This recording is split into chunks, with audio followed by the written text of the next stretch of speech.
du projet, c'est Un Mom Kaok, ça veut dire le comportement de l'homme. Et ça, c'est l'initiative du conseil des chefs de clan des 3 tribus à Yengen, donc Wahare, Wanpech et Wanjik. Et donc les activités qui est très importantes par rapport à ces projets-là, c'est d'abord éradiquer progressivement donc les espèces envahissantes, en particulier les pinus, en remplaçant avec l'essence autochtone ou endémique qu'on trouve sur la commune de Yengen. Sur Oahuka, une des plus petites îles des Marquises, nous avons la chance d'avoir des oiseaux endémiques inscrits sur la liste rouge de l'UICN. Ici, ils ne sont pas menacés par le rat noir, leur premier prédateur. Grâce au soutien de l'initiative Kiwa, notre association, Waikua, va renforcer une équipe de biosécurité pour lutter contre l'introduction du rat noir.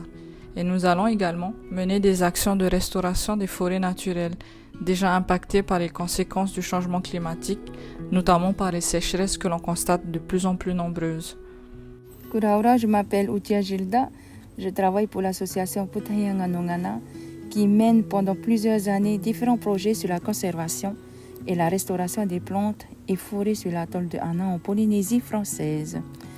Grâce à l'initiative Kiwa, l'association va pouvoir faire un lien entre les savoirs ancestraux qu'on appelle hydronymes et des études scientifiques sur les lentilles d'eau douce de Hana pour pouvoir mieux le gérer et le conserver. L'eau douce devient une préoccupation pour nous avec le changement climatique. Grâce au soutien de l'initiative Kiwa, nous allons agir pour préserver les colonies d'oiseaux marins nicheurs des îlots coralliens menacés par les changements climatiques en province nord de la Nouvelle-Calédonie. Le projet SARA vise à améliorer la résilience des oiseaux marins et à maintenir les services écosystémiques associés à leur présence. Ce travail, porté par la province Nord, se fera avec les associations Bird Conservation New Caledonia, Nihumwak Environnement, les populations locales, sous la supervision scientifique de l'Institut de recherche pour le développement. Notre projet s'intéresse à la forêt des bords de rivière, également appelée ripisylve, un écosystème à l'interface entre le milieu aquatique et terrestre qui joue un rôle clé pour la biodiversité et pour l'homme. Grâce au soutien de l'initiative Kiwa, nous souhaitons montrer avec nos partenaires qu'il est possible de réduire l'érosion des sols des plaines agricoles en protégeant et restaurant le cordon forestier des berges. Cette solution fondée sur la nature aura un impact positif à la fois sur le bassin versant de la Nera à Bourail et sur les récifs coralliens de la zone côtière ouest, inscrits sur la liste du patrimoine mondial de l'UNESCO.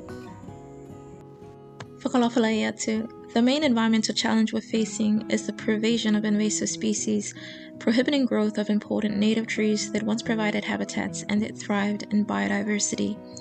Through the Kiwa Initiative project, we hope to address the absence of these coastal resilient native trees with planting programs for their restoration. We also hope to address awareness by means of education of disaster risk management. We also hope to address invasive species.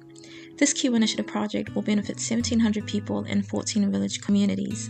We look forward to being part of the Kiwa Initiative community.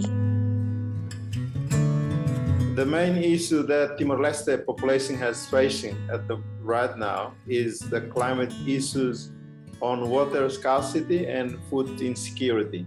With the Kiwa funding, we hope to help Promotil facilitate local community, especially women and the youth, to tackling the issues using long-term nature-based solutions. So the program will deliver community-based toolkit for climate resilience. Kami Waromo, Maria Kami. Hello everyone from Nauru. This is Tyrone Deye from Eco Nauru. We're looking forward to working with Kiwa, and our project key objective is to accelerate the growing of coconut trees in Nauru and re-educate communities on the traditional uses and economic benefits associated with every part of the coconut tree. We all look forward to being a part of the Kiwa community, Matubakar. The main issues are explained as follows. The health of the forest ecosystem is degrading, which affects the community livelihoods as well as plants, mammals, and amphibian species diversity.